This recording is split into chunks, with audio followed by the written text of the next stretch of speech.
ఇవాళకి సరిగ్గా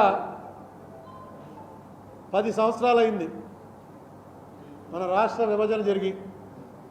ఇవాళ ఆదివారం కదా, మన ఫ్రెండ్స్ అందరినీ అడిగితే ఆదివారం ఎందుకంటే సోమవారమో శనివారమో పెట్టండి అన్నారు. కానీ సిగ్నిఫికెన్స్ కోసం ఇంతకుముందు కూడా మనం ఫిబ్రవరి 18నో 20నో ఆదివారం వచ్చినా పెడితే మీరు అందరూ వచ్చారు. అందుకని వస్తారనే నమ్మకంతో ఇవాళ పిలిచాను. థ్యాంక్ యూ వెరీ మచ్, అందరూ వచ్చారు. ఈ రేపు ఎల్లుండి రిజల్ట్ వస్తుంది, 4వ తారీఖు ప్రభుత్వం ఏర్పడుతుంది. ఎవరు ఏర్పడినప్పటికీ, ఏ ప్రభుత్వం వచ్చినప్పటికీ ఈ 10 సంవత్సరాల్లో ఆంధ్రప్రదేశ్ రాష్ట్రాన్ని వాళ్ళేమో అక్కడ ఆవిర్భావ దినోత్సవం చేసుకుంటున్నారు. మన పరిస్థితి ఇక్కడ ఏంటిది? మన పరిస్థితి ఏంటి? దశాబ్ది ఘోష. వాళ్ళ ఆవిర్భావం అనేటువంటి పదం వాడారు కాబట్టి మనం ఇది దశాబ్ది ఘోష అయిపోయింది. ఇక్కడ ఏ పని ఆంధ్రప్రదేశ్ రాష్ట్రంలో 2 ప్రధాన పార్టీల ప్రభుత్వాలు మారే కానీ ఏ పని జరగలేదు. ఉదాహరణకి స్పెషల్ కేటగిరీ స్టేటస్ అనేది ఆ రోజున పెద్ద దాంతో కొంచెం ఉపశమనం వచ్చింది అందరికీ. ఏదో మనకి దాని అర్థం కూడా ఎవరికి తెలియకపోయినా స్పెషల్ కేటగిరీ స్టేటస్ ఇస్తున్నట్ట మన్మోహన్ సింగ్ గారు డైరెక్ట్గా చెప్పారు. వెంకయ్యనాయుడు గారు అపోజ్ చేశారు. అంటే అర్థం ఏంటంటే కాంగ్రెస్ కాకుండా బీజేపీ రూలింగ్కి వచ్చినా 10 ఏళ్ళు ఇవ్వాలి కానీ 5 ఏళ్ళు ఏంటని ఆయన గొడవ చేశాడు. మీకు అందరికి గుర్తుండే ఉంటుంది. 10 ఏళ్ళు ఇవ్వాలి, 5 ఏళ్ళు ఏంటంటే 5 ఏళ్ళు ఎందుకు సరిపోతుందని. గ్యారంటీగా స్పెషల్ కేటగిరీ స్టేటస్ ఏదో వస్తుందట అని అనుకున్నాం. సరే, దాన్ని తీసి పక్కన పెట్టారు. రిసోర్స్ గ్యాప్ అని మొత్తం డబ్బంతా హైదరాబాద్లో వస్తుంటే, హైదరాబాద్కి వెళ్ళిపోతుంటే ఆంధ్ర అంటూ రాష్ట్రాన్ని ఏర్పరిచి మేము ఎలా నడుపుతామండి, ఎలా నడుపుకోగలం? అంటే రిసోర్స్ గ్యాప్ ఏదైతే ఉందో ఫస్ట్ ఇయర్ అంటే 2014-15లో రిసోర్స్ గ్యాప్ ఏదైతే ఉందో అది కేంద్ర బడ్జెట్లో పెట్టి దాన్ని ఫుల్ఫిల్ చేస్తాం. అది యాక్ట్లోనే పెట్టారు. అయితే చంద్రబాబు నాయుడు గారు గవర్నమెంట్ రాగానే 32,625 కోట్లు 32,625 కోట్లు రిసోర్స్ గ్యాప్ ఉందని ఒక మొత్తం అన్ని రాసి ఎలా వచ్చిందో గ్యాప్, తెలంగాణ విడిపోయి హైదరాబాద్ వెళ్ళిపోవటం వల్ల మనకు ఆ గ్యాప్ ఎలా వచ్చిందో క్లియర్గా లెక్కలేసి చంద్రబాబు నాయుడు గారు గవర్నమెంట్ పంపించారు. పంపిస్తే ఇప్పటి వరకు ఆ డబ్బులు ఫస్ట్ ఇయర్ ఇవ్వాల్సిన డబ్బుల్లో మనకి ఇప్పటి వరకు అందింది 5,617 కోట్లు.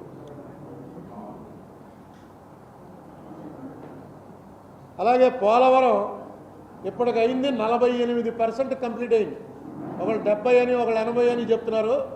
మొన్న నేను వేసినటువంటి ఏపీ రీఆర్గనైజేషన్ యాక్ట్ మీద సుప్రీంకోర్టులో వేసిన పిటిషన్లో ఆంధ్రప్రదేశ్ గవర్నమెంటు ఎఫిడవిట్ దాఖలు చేస్తూ ఆ ఎఫిడవిట్లో చెప్పింది 48% పోలవరం కంప్లీట్ అయింది, ఇంకా 52% అవ్వాలి అని.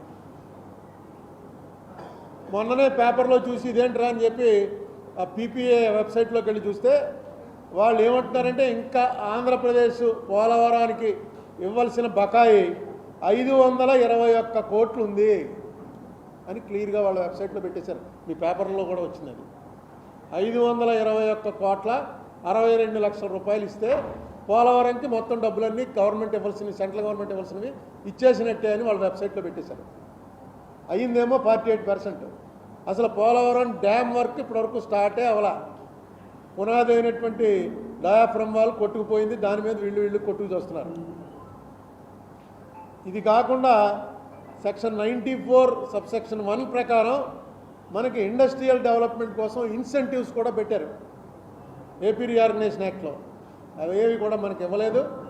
ఏవో ఇస్తున్నామని ప్రకటించింది మనకి, తెలంగాణకి, ఇద్దరికి కూడా ఇస్తున్నామని అన్నారు. మనం అడిగింది ఎందుకంటే తెలంగాణలో హైదరాబాద్ సిటీ వెళ్ళిపోవటం వల్ల మనకు వచ్చినటువంటి తగిలిన దెబ్బ నుంచి తేరుకోవడానికి మాకు ఏమి ఇస్తారా అంటే 2 రాష్ట్రాలకి కూడా అవే ఇన్సెంటివ్స్ ఇస్తారంటే ఇక్కడికి ఎవరు వస్తారు?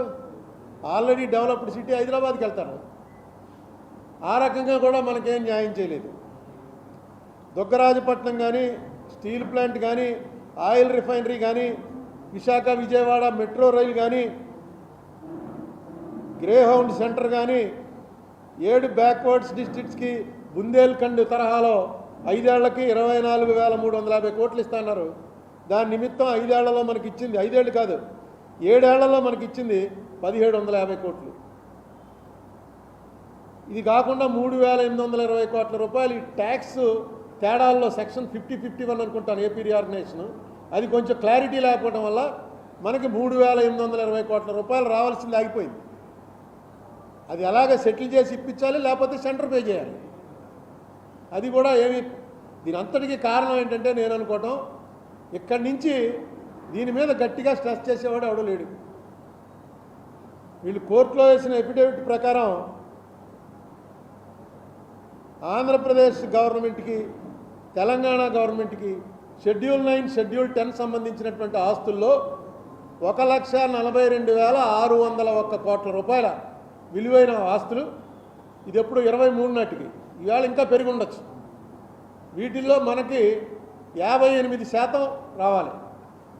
1,42,000 కోట్లలో 58% మనకి, 42% వాళ్ళకి జనాభా ప్రాతిపదికన పంచండి అని చెప్పి క్లియర్గా ఏపీ రీఆర్గనైజేషన్ యాక్ట్లో పెట్టారు. దాని మీద షీలాబిడే కమిటీ అన్నారు. మొన్న ఈ మధ్య డిస్ప్యూట్ రెజల్యూషన్ కమిటీ అని union home secretary, AP Telangana chief secretaries తోటి ఒక కమిటీ వేశాం. దీని ప్రకారం ఈ 245 ఇన్స్టిట్యూషన్స్ ఏవైతే ఉన్నాయో ఆ 245 ఇన్స్టిట్యూషన్స్ ఎవరెవరికి ఏమేమి చెందుతాయన్నది, అందులో పనిచేస్తున్న 1,59,096 మంది ఎంప్లాయీస్కి వాళ్ళ పరిస్థితి ఏంటి. ఇందులో చాలామంది రిటైర్ అయిపోయారు. రిటైర్ అయిపోయిన వాళ్ళకి ఎవరు ఇవ్వాలి రిటైర్మెంట్ పెన్షన్లు? తెలంగాణ ఇవ్వాలా, ఆంధ్ర ఇవ్వాలా? అది కూడా ఇంకా తేలలేదు. అలాగే బచావతి అవార్డు అని 76లో ఇచ్చినటువంటి అవార్డు ప్రకారం వాటర్ ఎలా వాడుకోవాలన్నది ఆంధ్రప్రదేశ్ రాష్ట్రం అన్నదే ఉంది. ఇప్పుడు ఆంధ్ర తెలంగాణ విడిపోయిన తర్వాత ప్రతి సంవత్సరం 2 ఏళ్లకోసారో వాళ్ళు ఎలక్ట్రిసిటీ ప్రొడ్యూస్ చేస్తూనే ఉంటారు. పవర్ ప్రొడక్షన్ అంటూ స్టార్ట్ అవగానే సముద్రంలోకి నీళ్ళు వెళ్ళిపోతాయి. ఆంధ్రాకేమో తాగునీరు సాగునీరు అవసరాలను ఏవి పట్టించుకోకుండా తెలంగాణ గవర్నమెంట్ అనౌన్స్ చేసేస్తుంది, కరెంట్ కావాలి మాకు, కరెంట్ ప్రొడ్యూస్ చేస్తున్నామని. ఇది ఒకటి ఆనవాయితీ కింద అయిపోయింది. దీని మీద కూడా ఎలాగ ఎప్పుడు అసలు ఏమిటంటే మనకి ఫండమెంటల్ రూల్ ఏంటంటే ఫస్ట్ ప్రయారిటీ తాగునీరు, పవర్ ప్రొడక్షన్ కాదు. డ్రింకింగ్ వాటర్ అనేది ఫస్ట్ ప్రయారిటీ. నాగార్జున సాగర్ దగ్గర అదే గొడవ, పులిచింతల దగ్గర అదే గొడవ, శ్రీశైలం దగ్గర అదే గొడవ. ఈ గొడవకి పరిష్కారం గట్టిగా అడగాలి. ఏదో వాళ్ళు గొడవ చేస్తున్నారు, మేము మిలిటరీని పంపాం, వాళ్ళు ఆర్మీని పంపారు, మేము స్పెషల్ పోలీసుని పంపాం, టీవీలో చూపించుకోవడానికి పేపర్లో రావడానికి జరుగుతుంది తప్ప యాక్చువల్గా దీన్ని యాక్ట్ ప్రకారం ఎలాగ చేసుకోవాలి మనం అనేటువంటి ఆలోచన చేస్తున్నట్టు నాకేం కనపట్టలేదు. కమిటీలు వేయటమే కాకుండా కమిటీ ఏం పని చేస్తుంది అనే పర్యవేక్షణ కూడా ఉండాలి. 2019 వరకు తెలంగాణకి పవర్ డెఫిసిట్లో ఉంటే ఆంధ్ర సప్లై చేసింది, డైరెక్ట్గా అమ్మాం పవర్. 6,700 కోట్ల రూపాయలు పవర్ ఇప్పటికీ పెండింగ్. వాళ్ళు ఏమో అంటారు. ఈవేళ అక్కడ కాంగ్రెస్ గవర్నమెంట్ వచ్చింది, ఈ యాక్ట్ చేసింది కాంగ్రెస్ గవర్నమెంటు. రేవంత్ రెడ్డి గారు సీఎం అయ్యాడు, మొన్న ఏదో కమిటీ వేశారని పేపర్లో వచ్చింది. ఇది సరైనటువంటి సమయం. ఎందుకంటే కాంగ్రెస్ కానీ బీజేపీ కానీ నేషనల్ పార్టీస్ కాబట్టి రీజనల్ పార్టీలాగా కన్నా డిఫరెంట్గా ఆలోచిస్తాయి. నేషన్ అంతా కూడా ఒకలాగా ఆలోచిస్తాయి. ఆలోచించాలి.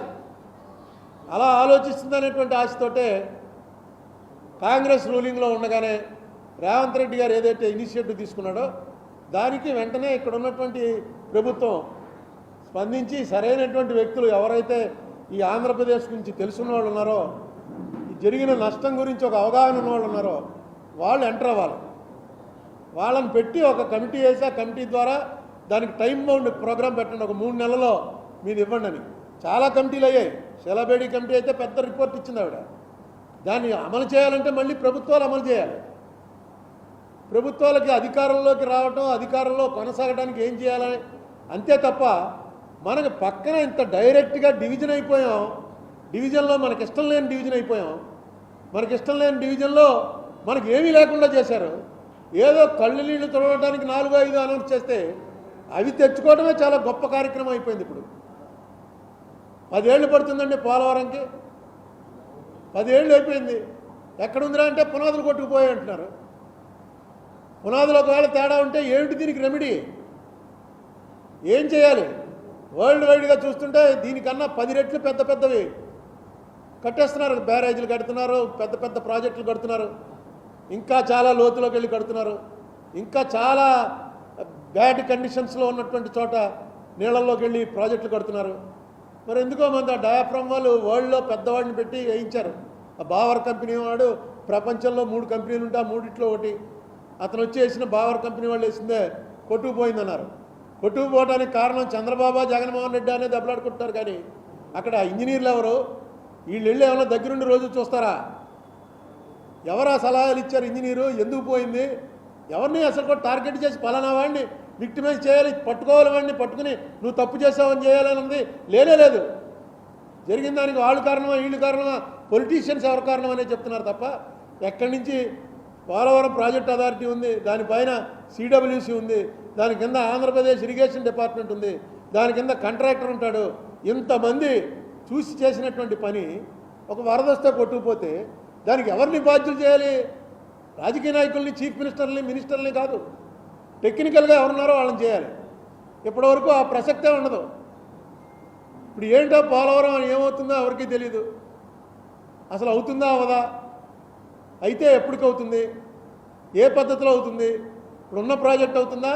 మనకు ఏదో డిజైన్ ఇచ్చారో ఆ డిజైన్ తప్ప, ఆ డిజైన్ ప్రకారం చేయటం కుదరదా? ప్రజలతో పంచుకోండి.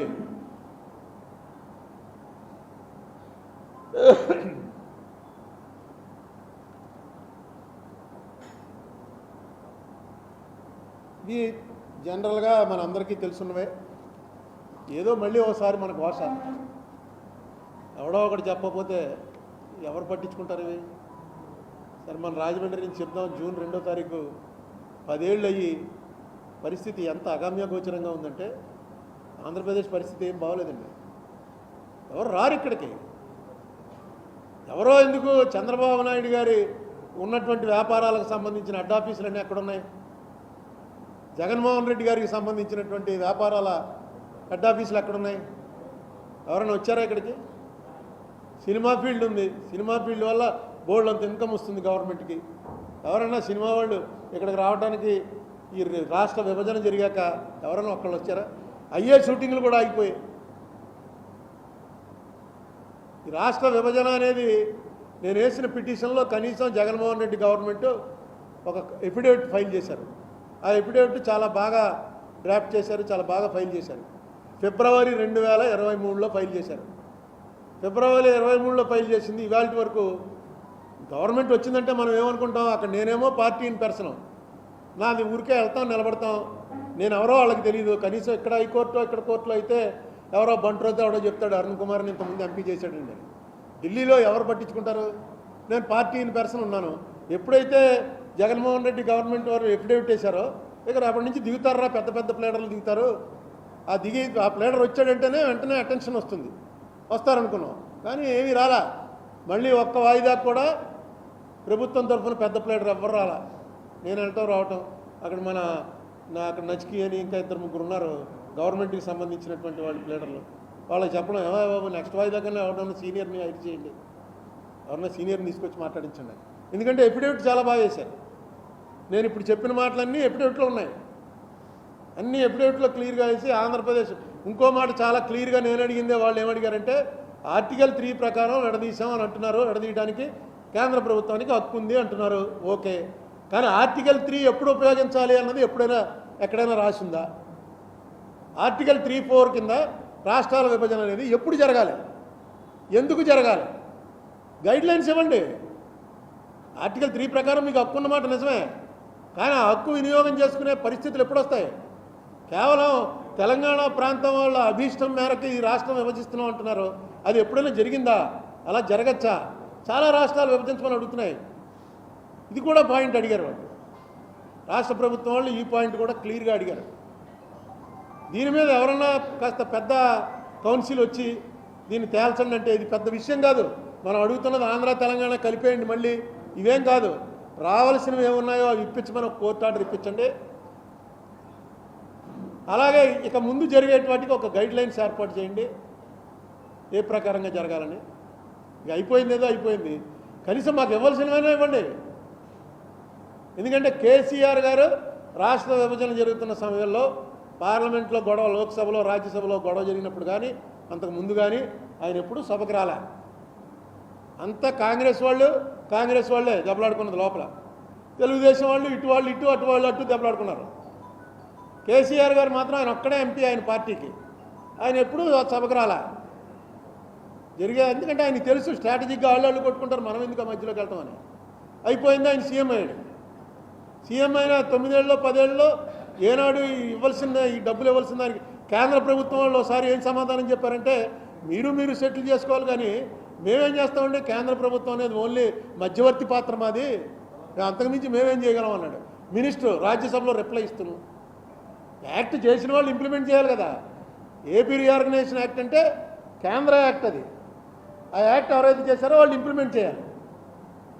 వాళ్ళు మేమేం చేస్తామండి, ఎందుకంటే ఆంధ్రాలో బీజేపీకి ఎప్పటికీ కూడా ఆన్ ఇట్స్ ఓన్ అవకాశాలు తక్కువ. సొంతంగా బీజేపీ ఇక్కడ అధికారం వచ్చేటువంటి పరిస్థితి ఎప్పుడూ ఉండదు. తెలంగాణలో ఛాన్స్ ఉంది, అందుకని తెలంగాణ వాళ్ళ వైపు ఉంటే మనకు రాజకీయంగా బెనిఫిట్ వస్తుంది. అలాగే కాంగ్రెస్ ఆ రోజున చేస్తున్నప్పుడు కూడా తెలంగాణలో కాంగ్రెస్ రావడానికి అవకాశం ఉంది, కానీ ఆంధ్రాలో అవకాశం లేదు.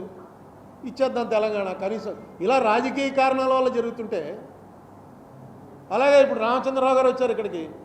ఆయన 2017లో పోలవరానికి అయిన మొత్తం ఖర్చు కేంద్రం భరించాలి క్లియర్గా క్యాబినెట్ తీర్మానం చేసింది. సెంట్రల్ యాక్ట్లో పెట్టారు. కేంద్రం ఏంటి నేను ఇవ్వను, 2014 రేట్లు ఇస్తానంటుంది, తేల్చండి అని చెప్పి ఈయన ఒక కేసు వేశారు.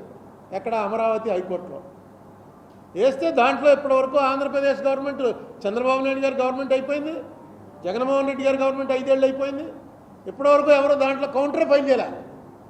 నేను వెళ్ళి అందులో ఇంప్లీడ్ పిటిషన్ వేశాను, ఎందుకంటే కనీసం మీకు చెప్పడానికి అవకాశం ఉంటుందని. ఇంప్లీడ్ పిటిషన్ వేసి 4 ఏళ్ళు అయింది. కనీసం కౌంటర్ కూడా నిజమే ఇది అని వేయండి, ఒక పేజీ కౌంటర్ వేయండి, లేదు నిజం కాదు అబద్ధం అని వేయండి. అలా కౌంటరే దాఖలు చేయకపోతే స్టేట్ ఇంట్రెస్ట్ కొద్దీ స్టేట్కి అనుకూలంగా రావాలని కేంద్రం వాళ్ళు వేసారు. కేంద్రం వాళ్ళు ఏం చేశారంటే, కేంద్రం ఏ ప్రకారంగా సింపుల్గా ఒకటి వేసి పారేశారు అంతే. రాష్ట్ర ప్రభుత్వం ఇప్పటి వరకు అసలు మనకి పోలవరం ప్రాజెక్టు ఆంధ్రప్రదేశ్ గవర్నమెంట్కి కేంద్రం అప్పచెప్పింది ఎక్కడైనా ఒక కాగితం ఉందంటే కాగితమే లేదు. చంద్రబాబు నాయుడు గారు అసెంబ్లీలో చెప్పాడు, వాళ్ళు చేయమంటే మేము చేస్తా ఉన్నాం, అక్కర్లేదంటే తీసుకోండి మీరే చేసుకోండి అని. కేంద్రం వాళ్ళేమో పార్లమెంట్లో చెప్పారు, వాళ్ళు వచ్చి మమ్మల్ని అడిగారు, అడిగితే మేము ఇచ్చాము అని వాళ్ళు చెప్తారు. ఈ రెండు హయ్యెస్ట్ బాడీస్ పార్లమెంటు, అసెంబ్లీ, ఏది నిజం? రైట్ టు ఇన్ఫర్మేషన్ కింద అడిగాం నీతి ఆయోగ్ వాళ్ళు దానికి రిప్లై ఇవ్వరు. అందరూ ఉన్నారు, ఎలా ఇచ్చారు ఎప్పుడు చెప్పడది ఎవరికి తెలీదు. ఇది విచిత్రం అన్నమాట. ఎక్కడా చూడం మనం. ఇంత పెద్ద ప్రాజెక్టు, నేషనల్ ప్రాజెక్టు స్టేట్ గవర్నమెంట్కి హ్యాండ్ ఓవర్ చేసినప్పుడు ఎక్కడో చోట మినిట్సో ఏదో ఒకటి ఉండాలి కదా. అడిగితే ఇచ్చేయడానికి ఇది ఏమన్నా మనం కూడా మామూలు కూడా అలా ఇచ్చుకో. ఇంత బాధ్యతారాహిత్యంగా నడుపుతున్నటువంటి దీంట్లో 75% తప్పు ఆంధ్రప్రదేశ్ ప్రభుత్వాలే. వాళ్ళకేం కావాలి, వాళ్ళకి ఇక్కడేం పొలిటికల్ ఇంట్రెస్ట్ లేదు. కేసీఆర్ గారేమో ఆయన రీజనల్ పార్టీ కాబట్టి ఇప్పుడు రేవంత్ రెడ్డి ఇస్తానంటే చూసావా నేను ఆపేశాను, రేవంత్ రెడ్డి పంచిపెట్టేశాడు అంటాడు రేపటి నుంచి. అది రేవంత్ రెడ్డి భయపడుతూ ఉంటాడు. అయితే కాంగ్రెస్లో మాత్రం గత అనుభవాల దృష్ట్యా కాంగ్రెస్లో అలాంటివి కుదరవు. ఎందుకంటే మీకు గుర్తుండే ఉంటుంది, తమిళనాడుకి కర్ణాటకకి వాటర్ 0.6 TMC వాటర్ మీద పెద్ద గొడవ వచ్చి ముఖ్యమంత్రులు వచ్చి రోడ్డు మీద నిరాహార దీక్ష కూర్చున్నారు.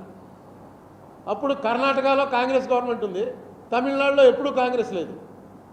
అయినా సరే 0.6 TMC మీద సుప్రీంకోర్టు తీర్పును అమలు చేయమని, అప్పుడు మనం పవర్లో లేవు కాంగ్రెస్, 1999-2004 మధ్య సుప్రీంకోర్టు తీర్పు ప్రకారం ఆ TMC మెడ్రాస్కి రిలీజ్ చేయవలసిందే అని చెప్తే అక్కడ చీఫ్ మినిస్టర్ కర్ణాటక చెప్పాడు, ఇది కానీ నేను చేశానా నెక్స్ట్ మనం ఓడిపోతాం, ఇది పెద్ద గొడవ వచ్చేసింది, ఇలాంటి డెసిషన్ తీసుకోకండి అని.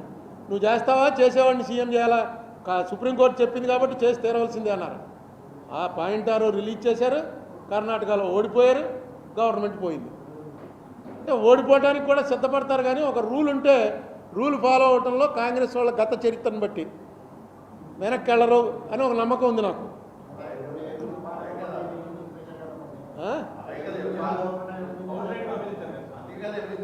అదే వాళ్ళు మాకు రైట్ ఉంది అంటారు, వాళ్ళు దానికి ఏమంటున్నారు, మాకు రైట్ ఉంది, విడదీయడానికి ఆర్టికల్ 3 ప్రకారం మాకు రైట్ ఉంది. మేము ఎలక్షన్ మేనిఫెస్టోలో పెట్టాం. నీకు అదే ఒకసారి తేల్చున్నాయా బాబు అని చంద్రబాబు నాయుడు గారిని ఆయన ఇంటికి ఆఫీస్కి వెళ్ళి అడిగాను.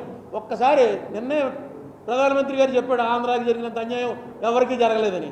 దాని మీద ఒక్క డిబేట్ అడగండి. అడిగితే కాంగ్రెస్ వాళ్ళు ఏం చెప్తారో బీజేపీ వాళ్ళు ఏం చెప్తారో తేలుతుంది. అంటే ఇది చాలా మంచిది అడుగుదాం అన్నాడు ఆయన అని నన్ను ఢిల్లీ పంపించాడు. నేను ఢిల్లీ వెళ్ళి సుజనా చౌదరి గారి ఇంట్లో మీటింగ్ పెట్టి అందరు ఎంపీలతో కూర్చుంటే అందరూ చాలా బాగుంది ఇది. నేను జయరాం రమేష్ అడిగాను. జయరాం రమేష్ అన్నాడు కరెక్ట్, ఇది ఇలాంటిది రావాలా సరే మా తప్పే ఉంది, మేము మేనిఫెస్టోలో పెట్టాం, అక్కడ పెట్టాం, పాస్ చేసింది బీజేపీ వాళ్ళు, వాళ్ళే చెప్తారు సమాధానం ఎందుకు పాస్ చేయించారు. బీజేపీ వాళ్ళని అడిగాను, కలరాజ్ మిశ్రా గారిని ఆయన్ని అడిగాను, ఏమంటే ఇలా పెట్టబోతున్నారో ఏం చెప్తాను. పెట్టేస్తున్నారు అనుకుని వీళ్ళు పెట్టేస్తున్నారు అనుకుని వాళ్ళతో కూడా మాట్లాడి చాలా ఇంట్రెస్టింగ్గా జరుగుతుంది డిబేట్ అనుకున్నాను. పెట్టలేదు. అప్పటికే జగన్మోహన్ రెడ్డి పార్టీ వాళ్ళు రాజీనామాలు చేసి బయటకు వచ్చేస్తున్నాం, ఎల్లుండో ఎప్పుడో రాజీనామా చేస్తున్నాం, మేము వచ్చాక మేము పెడతామన్నారు. వాళ్ళు వచ్చాక కూడా ఇదే పని మాకు రోజు అడగటమే, ఈ సెషన్లో ఉన్నా పెట్టవా, ఈ సెషన్లో ఉన్నా పెట్టండి అని. మనకు జరిగిన అన్యాయం గురించి మనకు ప్రశ్నించడానికి కూడా ఓపిక లేకపోతే ఇంకేం చేస్తాం, మనం ధైర్యం లేకపోతే ఏం చేస్తాం. ఏంటి ఎందుకు ఏమైనా అవ్వను ఉంటే ఎక్స్టెన్షన్ చేయాలి. క్యాపిటల్ కనుక ఉండుంటే మనకి 10 years క్యాపిటల్ జాయింట్ క్యాపిటల్ ఎప్పటికి కొని ఉండుంటే తెలంగాణ వాళ్ళే అడుగుదురు ఇంకో 10 ఏళ్ళు ఉంచండి అని. ఎందుకంటే క్యాపిటల్ అక్కడ 2 రాష్ట్రాల క్యాపిటల్ ఉంటే వాళ్ళకి అడ్వాంటేజ్. సరే క్యాపిటల్ ఏడాదిన్నరకు ఎత్తేసాం అక్కడి నుంచి. మిగతా సెటిల్మెంట్ అవ్వాల్సిన వాటికి వేరు రాష్ట్రాలవే, అది వేరు అయిపోయాయి ఆల్రెడీ. వాళ్ళ రాష్ట్రంది వాళ్ళదే, మన రాష్ట్రం మనదే. మనకు రావాల్సిన డబ్బులు ఇవ్వాలి. 92% అక్కడ ఉన్నాయి, 8% ఇక్కడ ఉన్నాయి. ఇక్కడ చెప్పానుగా 1,40,000 కోట్లలో 58%. అది సెక్షన్ 9-10 షెడ్యూల్ 9-10 ఆస్తులు 1,40,000 కోట్లు. అది మొన్న ఎఫిడేవిట్లో వేశారు గవర్నమెంట్ ఆఫ్ ఆంధ్రప్రదేశ్. అందులో మనకి 58% రావాలి. Correct figure 1,40,000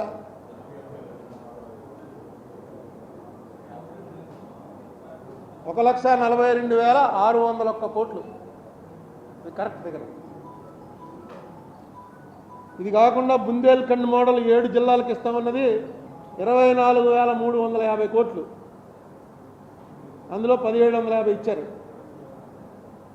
resource gap Chandrababu Naidu గారు పంపించింది 32,625 కోట్లు. అందులో 5,617 కోట్లు ఇచ్చారు.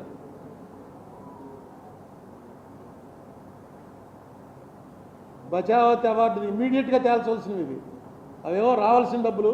కరెంటుకి సంబంధించి మనం సప్లై చేసిన కరెంటుకి 6,700 కోట్లు కావాలి. అది ఎందుకు అలా నాకు అర్థం అవుతుంది.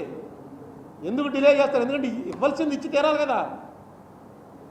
ఇవ్వాలి అని తీర్మానం జరిగి ఇవ్వటానికి వాయిదాలు అడుగుతున్నారు ఇంకో, అది వేరే విషయం. అసలు ఆ తీర్మానం వరకే వెళ్ళట్లేదు మనం.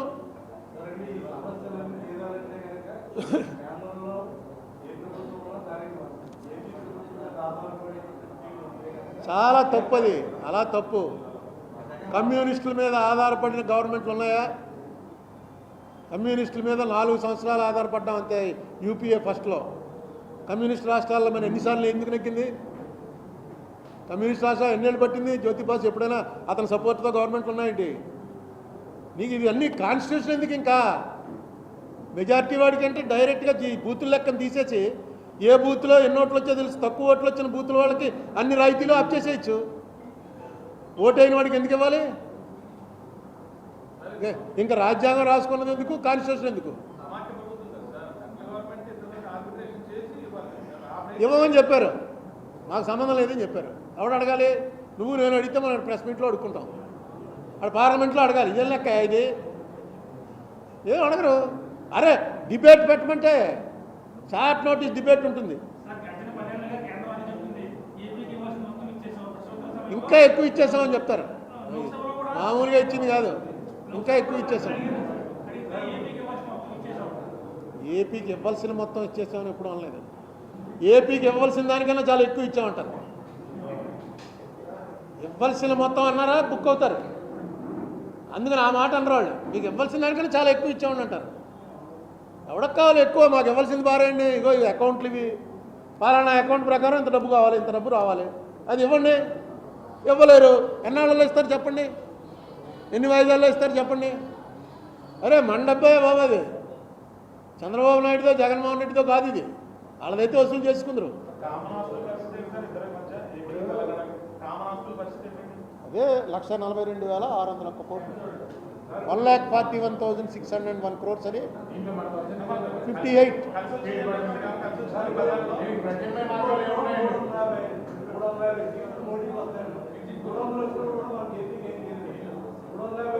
నేను ఒక మాట చెప్తున్నాను, మోడీ చేయలేదు, కేసీఆర్ చేయలేదు.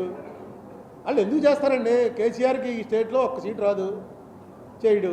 మోడీకి ఈ స్టేట్లో సొంతంగా వెళ్తే 1.5 అంత వచ్చింది, కాంగ్రెస్ కన్నా తక్కువ వచ్చాయి 2019లో. ఎందుకు చేస్తారు? చేయించాలి, కాన్స్టిట్యూషన్ తీసుకెళ్ళి. వాళ్ళకి ఓట్లేసిన రాష్ట్రాల్లో చేయవలసిన పనులు బోళ్ళు బిజీగా ఉంటారు, ఇక్కడ నిలబెట్టాలి. అదే అడుగుతున్నాను నేను, 10 ఏళ్ళలో ఎందుకు వాడుకోలేకపోయారు? ఇప్పుడైనా వాడుకోండి బాబు అని. 10 ఏళ్లలో ఇది 10 సార్లు పెట్టుకుంటాను ఈ ప్రెస్ మీట్. ఈ లెక్కలన్నీ మీకు తెలుసున్నవే.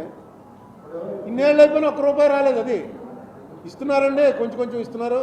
ఇప్పుడు పోలవరం ఉంది, వాళ్ళు ఇవ్వం 2014 రేట్లే అన్నా. ఎలా లాగారో చంద్రబాబు నాయుడు గారు లాగాడు, జగన్మోహన్ రెడ్డి టైంలోనూ డబ్బులు వచ్చాయి, డబ్బులు తీసుకుంటున్నారు. ఎప్పటికప్పుడు బెదిరిస్తుంటారు, ఇంకా మీకు రావాల్సింది 500 కోట్లే, ఇంకా రావాల్సింది 300 కోట్లే, కానీ ఇస్తున్నారు. అసలుగా మోసం వచ్చింది పోలవరం. పునాదులు కొట్టుకుపోతే ఇప్పుడు ఏమవుతుందో ఎవరికి తెలియదు. ఎందుకంటే డయాఫ్రమ్ వాల్ అంటే పునాది, అది ఒక ఎక్కడ రేరుగా కడతారు. అది ఇసుక మీద కట్టాలి. ఇది అక్కడ ఉన్నదంతా ఇసుక. అందుకే మన స్పిల్వే యాక్చువల్గా మనకు అన్నీ ఎలా ఉంటాయి? బ్యారేజ్ ఉంటుంది, దాని కింద స్పిల్వే ఉంటుంది. మనకు చూపిస్తుంటారు కదా మీరు, టీవీలో చూపిస్తుంటారు. వరదలు వచ్చేసాయి, గేట్లు ఎత్తేసారు, కానీ గేట్లు ఎక్కడ ఎత్తారు? ఆ బ్యారేజ్కే ఉంటాయి గేట్లు. కానీ మన పోలవరం డిఫరెన్స్ ఏంటంటే స్పిల్వే వేరే చోట ఉంటుంది, ఈ బ్యారేజ్ వేరే చోట ఉంటుంది. యాక్చువల్ బండ్ ఎందుకంటే కింద ఇసుకుంది, అక్కడ స్పిల్వే కడితే ఆగదు. ఆ పక్కన తీసుకెళ్ళి రాయి మీద కట్టారు. ఈ కింద ఇసుకుంది కాబట్టి ఇక్కడేమో డయాఫ్రమ్ వాల్ పెట్టారు. డయాఫ్రమ్ అంటే ఇక్కడ మనకు ఊపిరితిత్తుల్లో ఉంటుంది డయాఫ్రమ్. అది ఏమవుతుంది? ఇలా అవుతుంటుంది, సంకోచం వ్యాకోచాలు చెందుతుంటుంది. వాటర్ ఫ్లో స్పీడ్గా వచ్చినప్పుడు అలా అయ్యి దాని స్పీడ్ తగ్గిస్తుంది అనమాట. అదేదో టెక్నాలజీ, చాలా ఓల్డ్ టెక్నాలజీ. దాంట్లో ఎక్స్పర్ట్ అని బావర్ కంపెనీని తీసుకొస్తే నేను అప్పుడే నెట్లో చూశాను. మనం ప్రెస్ మీట్ కూడా పెట్టాం. 300 కోట్లు 340 కోట్లు ఇచ్చారు. మనం ప్రెస్ మీట్లో కూడా డిస్కస్ చేసాం. అది చాలా మంచి కంపెనీకి ఇచ్చారు. పోలవరం ఇంకా అది చంద్రబాబు నాయుడు ఇచ్చిందే. ఏం చేస్తాం? కొట్టుకుపోయింది. ఎంత కొట్టుకుపోయిందో కూడా ఎవరికి తెలియదు. ఓసారి ఎప్పుడో ఎవరో మినిస్టర్ వచ్చి, ఎక్స్ మినిస్టర్, కాంగ్రెస్లో మినిస్టర్, తర్వాత వైసీపీలో ఉన్నాడు, ఎవరో వచ్చి అక్కడికి వచ్చి డయాఫ్రమ్ వాల్ సరిగ్గా కట్టలేదుట. పోలవరంలో ప్రెస్ మీట్ అని చెప్పాడు. డయాఫ్రమ్ వాల్ సరిగ్గా కట్టలేదుట, దీని మీద నాకు చాలా అనుమానాలు ఉన్నాయి అనగానే ఇరిగేషన్ మంత్రి గారు, తెలుగుదేశం ఇరిగేషన్ మంత్రి గారు ఏమన్నాడంటే, లోపలికి ఉరికి చూడు, బయట నుంచి నీకేం కనబడుతుంది, లోపలికి వెళ్ళి 300 మీటర్ల లోపలికి వెళ్తే కనబడుతుంది నీకని. గుర్తుందా మీకు? అలా అన్నారు. ఇప్పుడు మనకి ఏం తెలుస్తుంది? డయాఫ్రమ్ వాల్ అంటే ఏదో నెట్లో చూస్తాం, ఇదా అనుకుంటాం. లోపలికి వెళ్ళి చూస్తామా? చూడవలసిన వాళ్ళు, చేయవలసిన వాళ్ళు వెళ్తారు, అజమాయిషీ చేయవలసిన వాళ్ళు గవర్నమెంట్. వాళ్ళు ఆ వేళ చెప్పింది కరెక్ట్ అయిందిగా, కొట్టుకుపోయింది అంటున్నారు. ఏంటంటే ఇతను కొట్టేశాడు, కాఫర్ డ్యామ్ కొట్టేశాడు, అందుకే కొట్టుకుపోయింది నీళ్ళు అంటారు. అసలు కాఫర్ డ్యామ్ కట్టడమే తప్పు, కట్టాడు కాబట్టి పోయిందంటారు. ఇవన్నీ ఎవరు? కాఫర్ డ్యామ్ కట్టడం తప్పు అయితే ఆ తప్పు ఆ డిజైన్ తప్పు అవుతుందా, చంద్రబాబు నాయుడు తప్పు అవుతుందా? డిజైన్ ఇచ్చినట్టు కట్టాలి. బాబా ఇది ఎలా కాదండి, ఇలా చెప్పండి అని నాయుడు చెప్పగలడా, జగన్మోహన్ రెడ్డి గారు చెప్పగలడా? నాయుడు గారు కానీ జగన్మోహన్ రెడ్డి గారు కానీ గవర్నమెంట్ హెడ్స్ వాళ్ళు.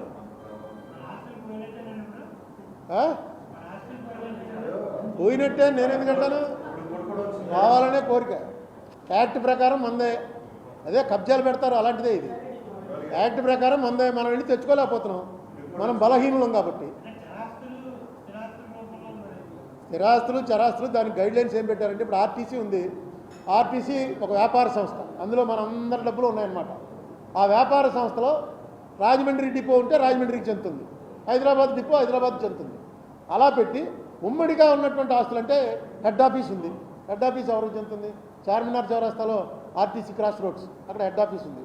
అది 300-400 కోట్ల విలువ ఉంటుంది. అలాగే అక్కడ ఒక కళ్యాణ మండపం ఉంది, ఒక హాస్పిటల్ ఉంది. ఇవన్నీ హైదరాబాద్లో ఆస్తులు. దాదాపుగా 20-25 కోట్ల రూపాయలు ఆస్తులు ఉన్నాయి. అది మనకి డివిజన్ రావాలి, యాజ్ పర్ యాక్ట్ ఇచ్చేయాలి వాళ్ళు. మరి ఎందుకో ఇప్పుడు ఇమీడియట్గా ఇవ్వడానికి ఆర్థిక పరిస్థితి బాగోలేదు. సరే మీకు ఎంత వస్తుంది, ఎంత వచ్చింది దీనికి ఆర్టీసీ ఇవ్వగానే ఇంకా వేరే ఇంకో బోర్డు ఉంది కదా, ఇంకో వ్యాపారం, దానికి సంబంధించి ఇస్తాం.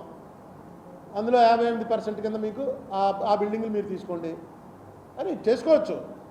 అసలు ఆ ప్రయత్నమే జరగట్లేదు.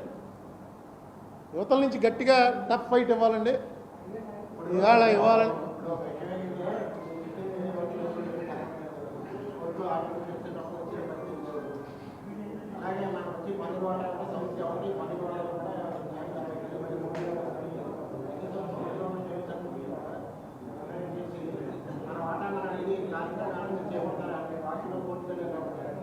ఇప్పుడు ఇందులో ఎలా ఉంటుందంటే నేను చేపట్టడానికి కావాల్సిన స్టేచర్ నా దగ్గర లేదు. దానికి ఒక స్టేచర్ ఉండాలి. నా స్టేచర్ ఎంతవరకు మీరందరూ చూపిస్తున్నారు కాబట్టి ప్రెస్ మీట్ పెట్టడం వరకు. కోర్టు సరే నేనే వెళ్ళి ఆర్గ్యూ చేసుకోండి, ఇంకా కొంచెం వెళ్ళగలుగుతున్నాను, తిరగలుగుతున్నాను కాబట్టి నాకు కూడా 70 వచ్చేస్తున్నాయి. తిరగలుగుతున్నాను కాబట్టి నేనే ప్లేడర్కి డబ్బులు ఇచ్చుకోకలేదు, నేనే ప్లేడర్ని కాబట్టి వెళ్తున్నాం, కోర్టులో వేస్తున్నాం. కానీ అసలు ముందు చేసేవాడికి వీళ్ళు ఉండాలండి. ఇప్పుడు నీ ఇల్లు నా ఇంట్లో అద్దుకుంటున్నావు, ఖాళీ చేయమని చెప్పేసి వచ్చి అడిగాను, నువ్వు చేయనన్నావు. కోర్టుకి వెళ్ళాను, కోర్టు ఆర్డర్ ఇచ్చింది, వచ్చాను నీ దగ్గరికి, నేను కోర్టు ఆర్డర్ లెక్క చేయనన్నావు. పోలీస్ స్టేషన్కి వెళ్ళాను, పోలీసులు రామన్నారు. మళ్ళీ కోర్టుకి వెళ్తాను, పోలీసులు రామంటున్నారండి. పోలీసులు టైం ఉన్నప్పుడు వెళ్ళండి అని కోర్టు వారు ఆర్డర్ ఇస్తారు. పోలీసులు టైం లేకుండా నువ్వు చేస్తావు, రాకుండా చేస్తావు, నీకు ఇన్ఫ్లుయెన్స్ ఉంది. ఏం చేయాలి అప్పుడు? నేను ఎతికి పట్టుకుని కృష్ణకుమార్కిను అగో రాఘవరావుకి పడదండి, రాఘవరావు కూడా మంచి పలుకుబడి ఉన్నాడని రాఘవరావు దగ్గరికి వెళ్ళాలి. వెళ్ళి రాఘవరావు ఇలా చేస్తున్నాడు, కృష్ణకుమార్ అంటే ఎక్కడ దొరుకుతాడని చూస్తున్నాను, నేను వేస్తాను దెబ్బంటాడు. అంతే, ఇది కూడా అంతే. ఎవరెవరైతే అక్కడ ఇప్పుడు కాంగ్రెస్ వాళ్ళు చేయనట్టున్నారు, బీజేపీ వాళ్ళ దగ్గరికి వెళ్ళాలి. మాకు అన్యాయం జరుగుతుందండి, నేను బీజేపీ వాళ్ళు చేయనంటే కాంగ్రెస్ వాళ్ళ దగ్గరికి వెళ్ళాలి.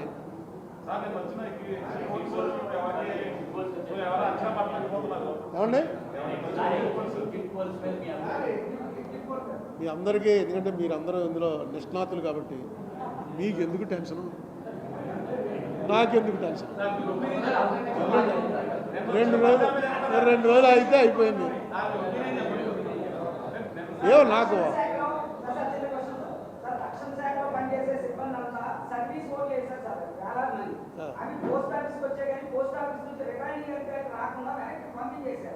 ఎందుకు పంపించారు? నేను తెలుగుదేశం గొడవ పెట్టాను. అంటే ఇందులో కూడా జగన్నాథం ఉందా, అంటే ఈ పాజిటివ్ బ్యాలెట్ లాగా అది కూడా ఉందా అని అంటున్నారు. దాని మీద ఏదైనా చెప్తారు? నాకు ఇప్పుడు దాకా ఈ సంగతి తెలియదు.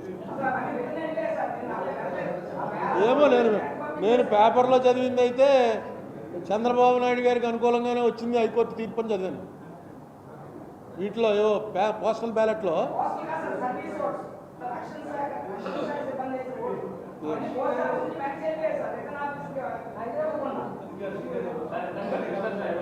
అంటే రక్షణ శాఖ కూడా చంద్రబాబు నాయుడు గారికి వేసారా?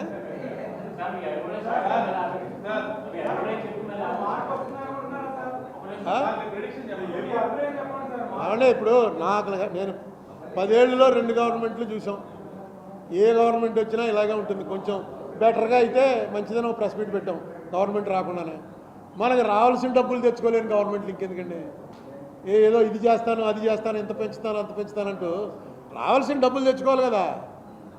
పోయినా రావాల్సిన డబ్బులు ఏమన్నా వీళ్ళు అక్కడ బజార్ వడ్డీకి 10 రూపాయల వడ్డీకి ఇచ్చి అన్ని కొట్టి తెచ్చుకోవాల్సినవి అంటే క్లియర్గా నేషనల్ యాక్ట్ గవర్నమెంట్ చేసినటువంటి సెంట్రల్ యాక్ట్ ప్రకారం రావాల్సిన డబ్బులు.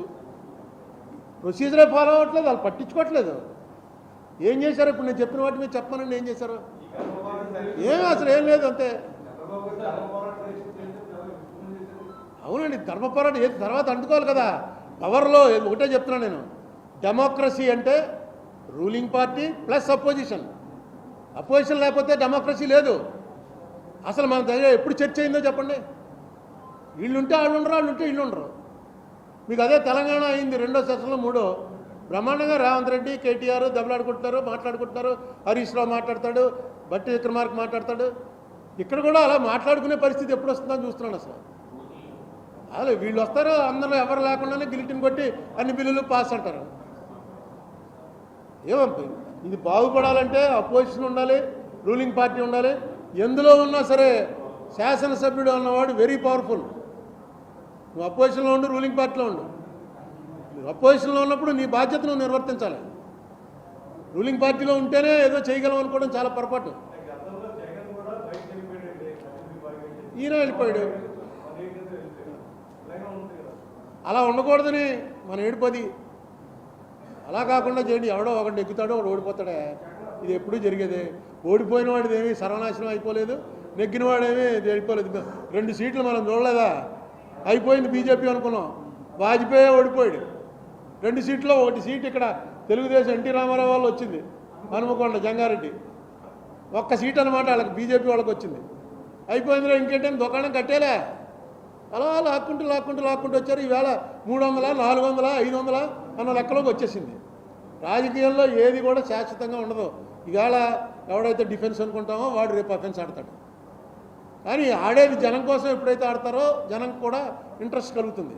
మీ సొంతం కోసం అధికారం మాత్రమే రావాలని, అధికారం వస్తే మిమ్మల్ని నమ్ముకున్న వాళ్ళందరూ మళ్ళీ పైకి వస్తారు. వీళ్ళకి అధికారం వస్తే మిమ్మల్ని నమ్ముకున్న వాళ్ళందరినీ వాళ్ళు తొక్కేస్తారు. వాళ్ళని కొంచెం కావాల్సిన వాళ్ళు పైకి తీసుకొస్తారు. ఇదే ఆట ఆడుతుంటే అసలు స్టేట్ పరిస్థితి ఏంటి? ఈ తొక్కిసలాట్లో స్టేట్ తొక్కిసలా అయిపోతుంది. ఏమండి, జనం ఎవరికి నొక్కితే వాళ్ళకు